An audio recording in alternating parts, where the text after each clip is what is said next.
नमस्कार सर्वांना. व्लॉगिंगला स्टार्ट झालेला आहे आणि आम्ही निघालो आहे 2 दिवसासाठी नाशिकला माझ्या चुलत सासू-सासऱ्यांकडे. तर त्याची खुशी तर वेगळीच असते आणि मुलांची खुशी तर त्याहून जास्त असते. सकाळी 5:30 दरम्यान निघायचं होतं, पण नेहमीप्रमाणेच आम्हाला 1 तास तरी उशीर झाला. कसं सकाळची कामं नसतात, पण ऑफिसमधून आल्यानंतर भरपूर सारी कामं करून घेतली की दुसऱ्या दिवशीची कमी होत. म्हणजे सुका कचरा, ओला कचरा वेगळा करणं, भांडी वगैरे सगळी लावून टाकणं, घासलेली आहेत ती. प्लस कपडे दुसऱ्या दिवशी धुणार असलं ते रात्रीच धुवून मग ड्रायरला सुकवून वगैरे ते सर्व कामं आटपून.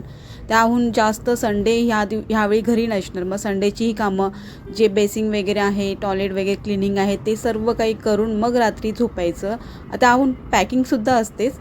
पॅकिंग वगैरे करून मग झोपायचं आणि पहाटेला मग थोडासा डोळा लागतोच. मग मागे पुढे होतंच. तसंच झालं.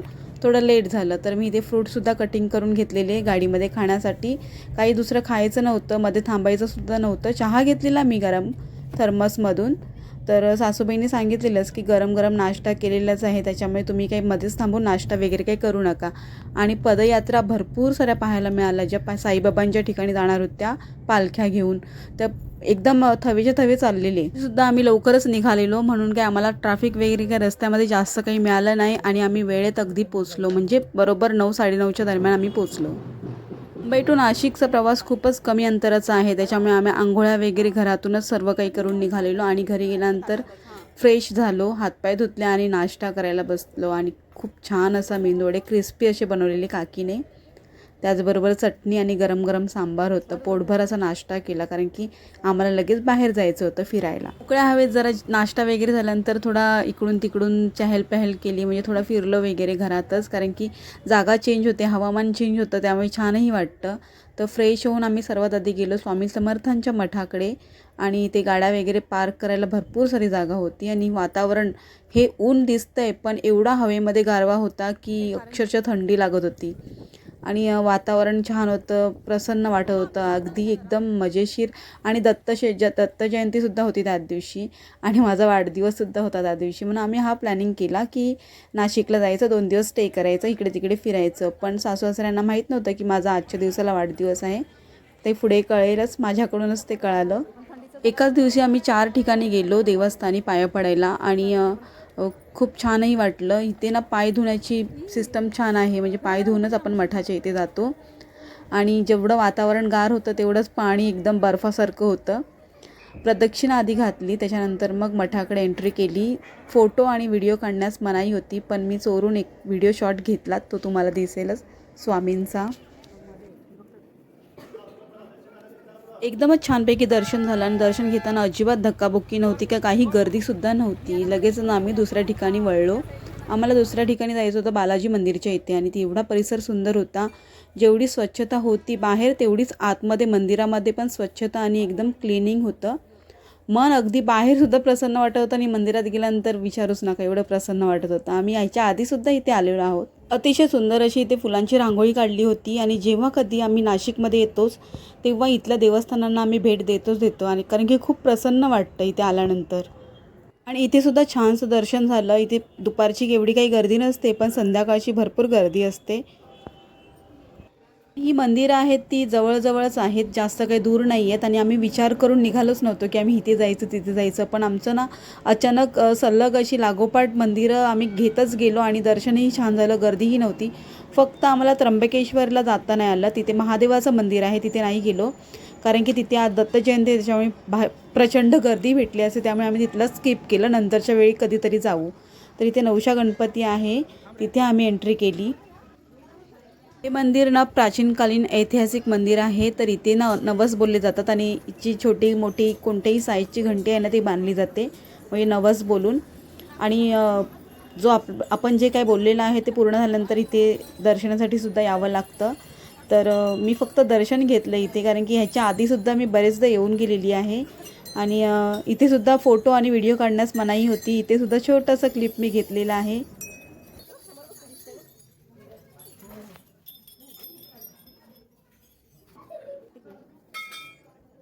आणि ह्या सर्व दिसत आहेत त्या नवसाच्या घंट्या आहेत, म्हणजे ज्यांनी नवस केलेल्या आहे त्यांनी घंट्या सर्व बांधलेल्या आहेत एकावर एक एकावर एक असं. आणि इथेसुद्धा आमचं छानपैकी दर्शन झालं, गर्दी नाही काही नाही. माणसांची रहदारी चालू होती, पण शांततेत अगदी दर्शन झालं.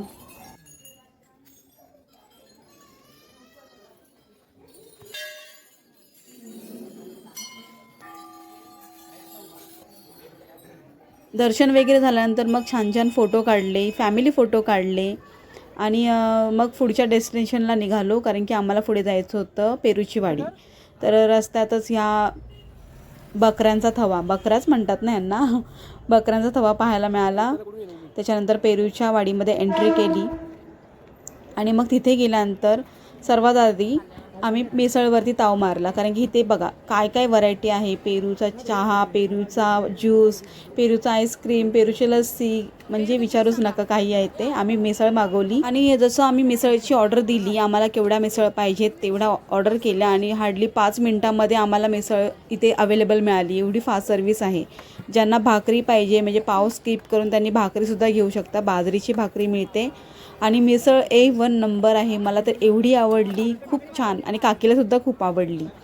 ओव्हरऑल सर्वांना मिसळ आवडली आणि स्वरची तर फेवरेटच आहे, तो प्रश्नच नाही आहे. मला मिसळ आवडते, पण पावाबरोबर कमी. पण मला अशीच मिसळमध्ये रस्सा टाकून तो गरम गरम, वरतून तरी थोडीशी टाकून, त्याच्यानंतर कांदा आणि वरतून भरपूर असा लिंबू पिळून ना चमच्याने खायला भरपूर आवडते. तशीच मी खायला गेली, पण ही आपल्यासारखीच नाही, ही झणकेदार होती, एकदम ठसकेबाज मिसळ होती. मला पहिल्याच घासामध्ये ठसका लागला, पण मिसळ एक नंबर होती खरोखर.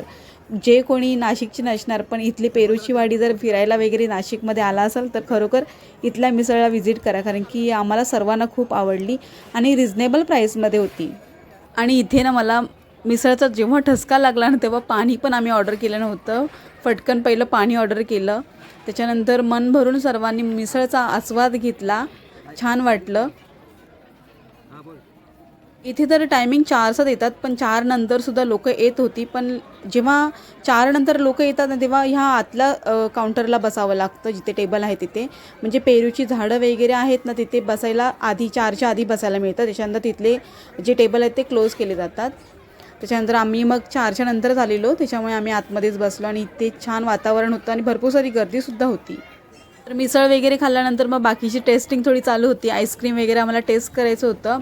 ज्यूस वगैरे टेस्ट करणार नव्हतो, कारण की ज्यूस तर माहिती आहे. पण इथे ना पेरूचा चहा तर विचारलं तर पेरूची पानं आहेत ना ती चहामध्ये टाकतात, म्हणजे त्याचा स्मेल येतो, त्याला स्वाद येतो तो पेरूचा. आणि इथे हा सांगत होता मला की पेरूचं पानसुद्धा आहे, पण पेरूचं पान नव्हतं.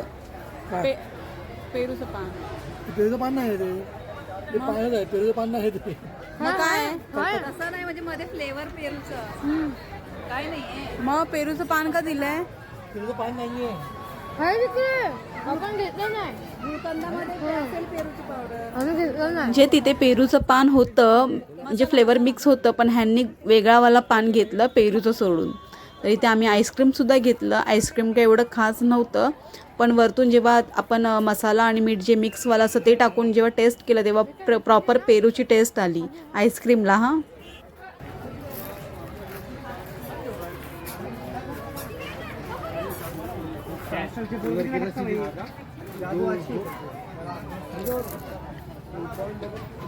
हे हो डोंबोलीला ना का, डोंबोलीला डोंबोली ना का, डोंबोली किती पैसे होतील डोंबोलीला?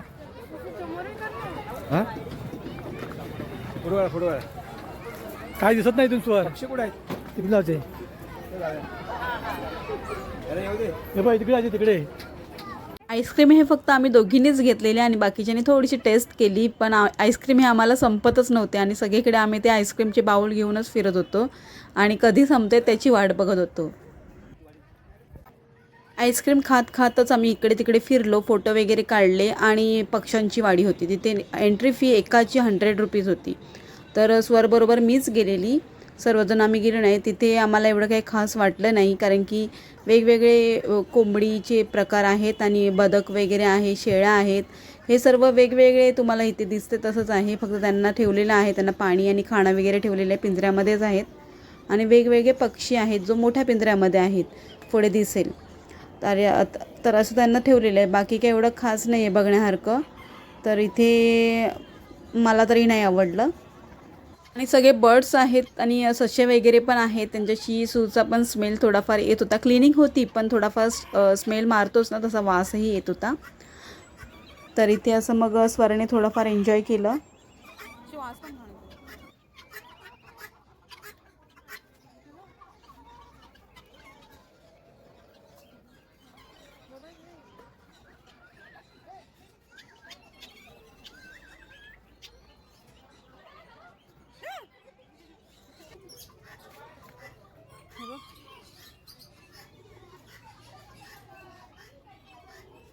सॉरी बा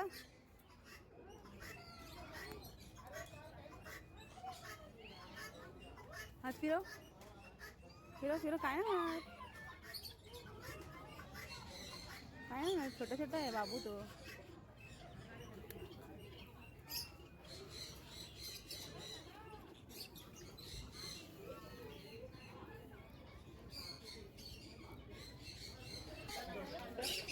आणि हा बघा तो मोठा पिंजरा. तिथे वेगवेगळ्या प्रकारचे पक्षी आहेत, वेगवेगळ्या कलरचे पक्षी आहेत. त्यांना हातावरती डोक्यावरती म्हणजे आपण खाणं म्हणजे मका वगैरे काही असेल, ओवळा मका किंवा धान्य वगैरे असं आपण हातावरती घेतलं ते आपोआप आपल्या हातावरती येणार आणि ते खाण्यासाठी उभे राहतात.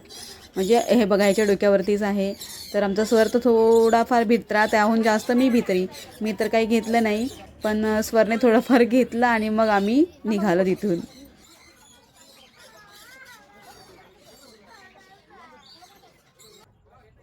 आणि कधी असं केलं नव्हतं, पण आमच्या सासूसुनांची अशी कॅटवॉक चालू होती. असंच एकमेकांची व्हिडिओ घेत होता. तर मी ह्यांचा सासूबाईंचा व्हिडिओ घेतला, त्याच्यानंतर मग सासूबाईंनी माझा व्हिडिओ घेतला. असं करत खूप मस्त मजा केली आम्ही दोघींनी. त्याच्यानंतर मग पुढे झोका वगैरे घेतला.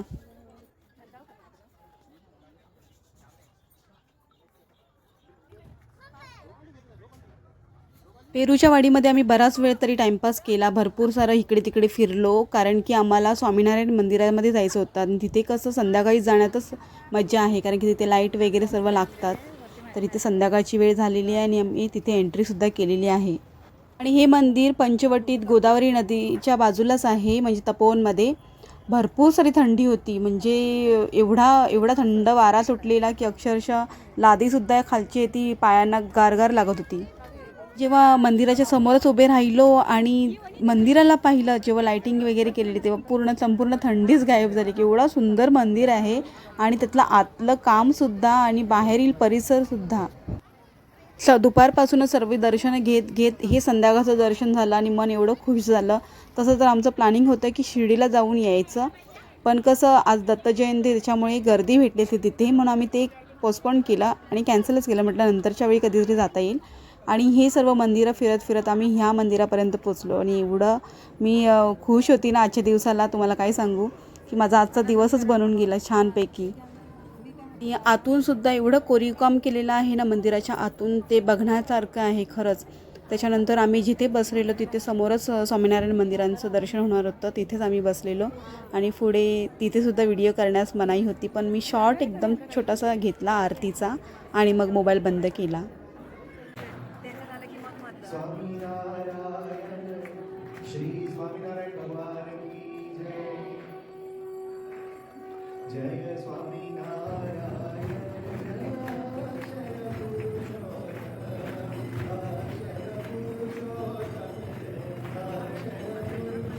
आणि इथेसुद्धा अगदी छानपैकी मनासारखं दर्शन झालं. कसं रात्री लेट झोपणं झालं, सकाळी लवकर उठणं झालं आणि आम्हाला नाशिकला आम्ही आलो. जागरण वगैरे होतं, ते सर्व सोडून मी खूप एकदम फ्रेश होते दिवसभरही. घरी आल्यानंतर काय थोडंसं माझ्याकडूनच निघालं, की मी फक्त विचारलं की अण्णांना म्हणजे सासऱ्यांना माझ्या, की इथे जवळपास केक शॉप कुठे, तर त्यांना कळूनच गेलं. मग त्यांनी ही अरेंजमेंट केली. आणि माझ्या चुलत धीरांनी जे छोटे गिटार वाजवत आहेत ते सध्या शिकत आहेत, म्हणजे ऑनलाईनच शिकत आहेत. त्यांना काही फारसं जास्त प्रॉपर आलं नाही, पण जेवढं वाजवलं त्याच्यामध्ये मी खूप खुश झाले, कारण की खूप छान वाजवलं. त्याहून बड्डेची धून आणि त्याच्यात आणखीन जुन्या गाण्यांची धून त्यांनी वाजवली. खूप एकदम मन प्रसन्न झालं, खूप खुश झाली मी.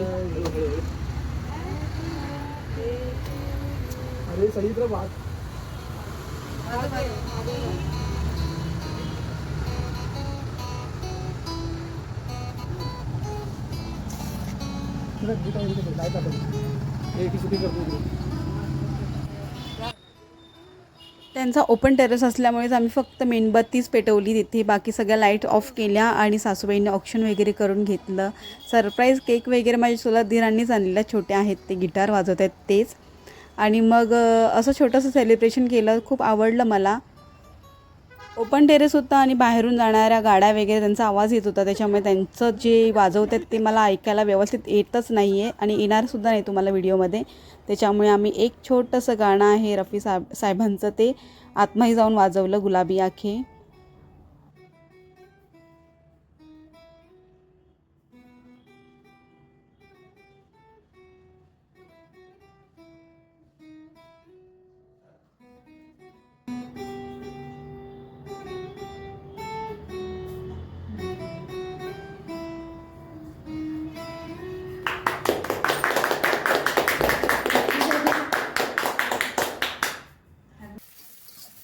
आणि मग संध्याकाळच्या जेवणामध्ये माझे सासरे म्हणजे खूप छान जेवण बनवतात. म्हणजे चायनीज आयटम वगैरे, चिकन लॉलीपॉप वगैरे, चिकन तंदुरी जे पण काय आहे ना ते सूप वगैरे खूप छान बनवतात.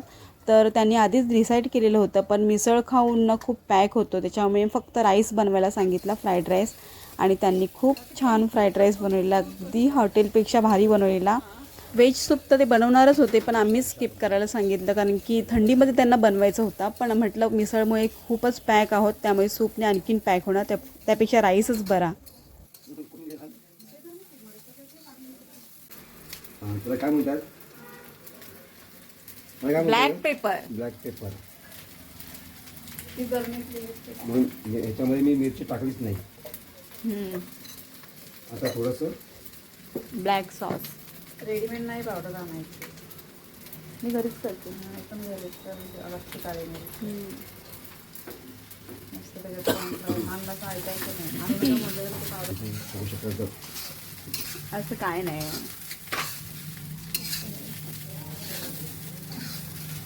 असा होता माझा आजचा सिम्पल असा डिनर. तर नाशिकमध्ये खूप सारी थंडी होती, फॅन तर यांचे चालूच होत नव्हते. आणि शेकोटी पेटवली. मग आम्ही शेकोटीचे ते भरपूर साऱ्या गप्पा टप्पा मारल्या. दुसऱ्या दिवशी काय करायचं, कुठे जायचं, कसं काय मॅनेज करायचं, काय प्रोग्राम आहे ते आमचं ठरवणं चालू होतं. तर आपण भेटूया नेक्स्ट ब्लॉगमध्ये. तर आजचा ब्लॉग तुम्हाला कसा वाटला नाशिकचा नक्की सांगा, आणि आवडल्यास नक्कीच लाईक करा, नवीन असेल तर सबस्क्राईब करा, आणि हो छान छान कमेंट्स करायला बिलकुलही विसरू नका. भेटूया आपण अशाच नवीन व्हिडिओसोबत. तोपर्यंत सर्वांना bye bye, take care, stay tune. काय काय टाकायचं आहे?